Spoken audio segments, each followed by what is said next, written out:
జిల్లాలో పుట్టకపోయినా ఆయనకి జిల్లా మీద అపరిమితమైన ప్రేమ.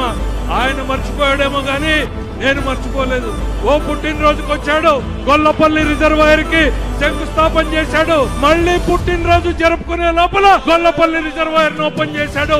ఓపెన్ చేయడం వల్ల వాళ్ళ కియా ఫ్యాక్టరీ వచ్చింది, ఉద్యోగాలు వచ్చాయి, మన పిల్లల భవిష్యత్తు మారింది.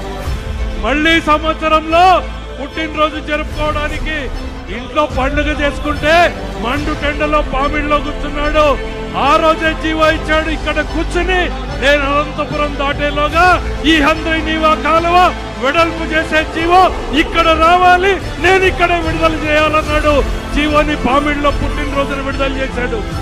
విడుదల చేయడంతో ఆగిపోలేదు. ఈ తరానికి తెలియాల్సిన అవసరం ఉంది. ఎవరు కష్టపడుతున్నారు, ఎవరు మన తల రాతలు మార్చేందుకు తన జీవితాన్ని దారం వస్తున్నాడు అనేది మన తరం గుర్తుంచుకోవాలి.